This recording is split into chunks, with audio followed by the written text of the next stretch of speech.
and a change in the way they learn. So these children, Montessori felt, needed a different kind of approach. Still developmental, still respectful of the child and the nature of the child, but one that, rather than appealing to their senses, something that appeals to their imagination. And so the curriculum that Montessori developed with her son Mario in India is a developmentally based curriculum that is specific in its approach to the child in what Piaget would call the stage of latency, basically. This is a much more stable phase than that between birth and 6. The child between birth and 6 needs to learn by doing, and they absorb effortlessly, but they're not really conscious of what they're doing. So what we do for the child in that stage of development is we provide them with things that they can manipulate, ways that they can learn on their own from the environment. What the elementary teacher is, the elementary teacher is a storyteller.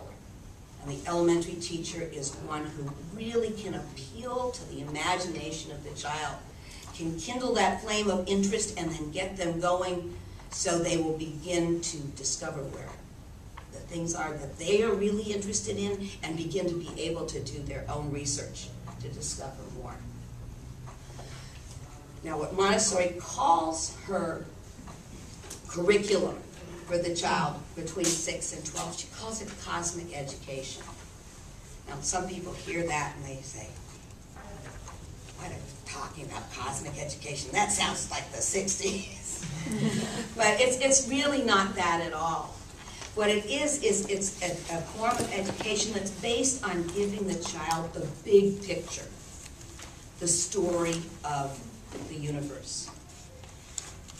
And the way this story is transmitted to the children is primarily through a series of timelines. Timelines that are preceded by great stories. And again, your elementary teacher is the great storyteller who can capture the imagination. We start with the story of the universe. How was the universe created? Along with that story, there are very concrete scientific experiments that the children can do and repeat that help them see how the laws of the universe function.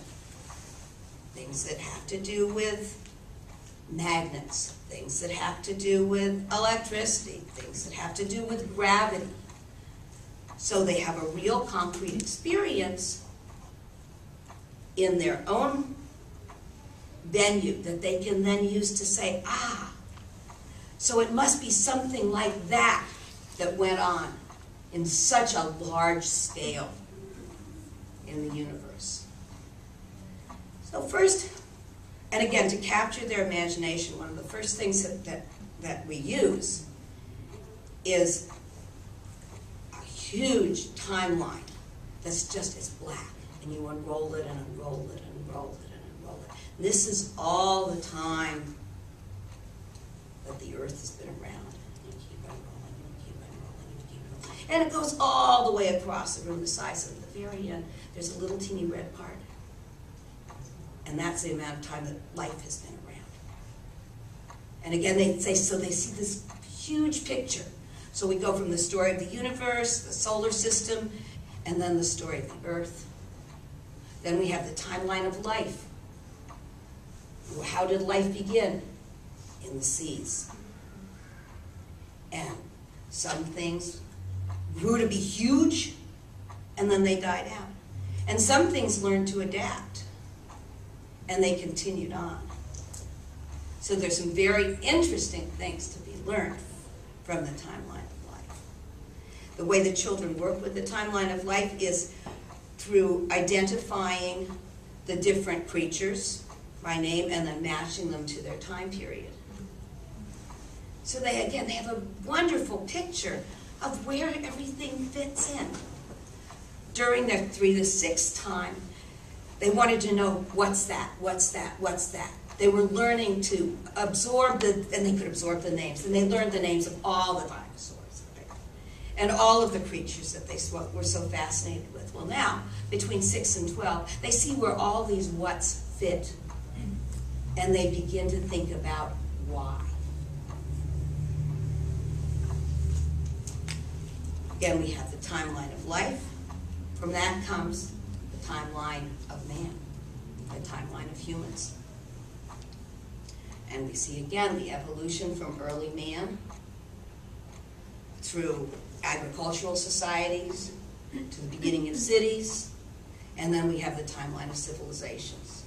By the time the children have gone through all these timelines, they've learned about history, they've learned about biology, they've learned about zoology, they've learned about anthropology, but it's all been put together in a very holistic way so they really understand how interconnected life is. Because this was one of Montessori had some very overarching philosophical goals along with her educational ones, which we'll talk about in a little while. But I want to make sure that I make it clear to you. Unfortunately, I don't have the materials here to spread out for you, but I would encourage you to go into the classrooms and observe. I would encourage you to go into the classrooms and see the materials, because the materials are wonderful. But along with this overarching cosmic view, Montessori had some very specific goals that she wanted for the child as well. Some of them are very lofty and some are very concrete. So we'll start first with the concrete ones. First of all, she felt it was very important for the child between 6 and 12 to learn how to use their time wisely.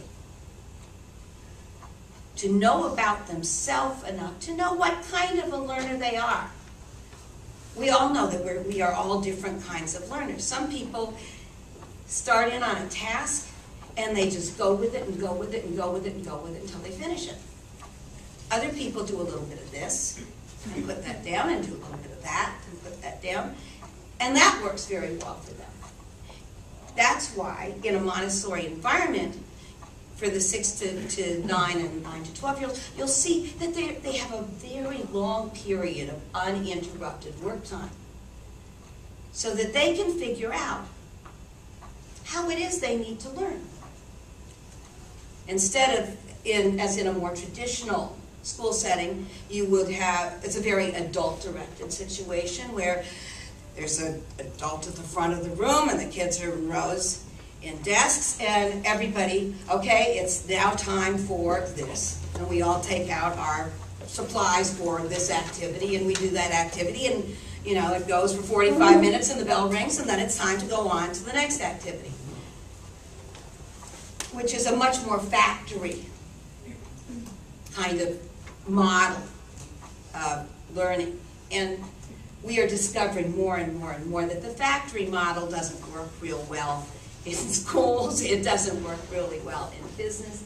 It doesn't really describe us as human beings. Montessori had a much more systemic perspective on things.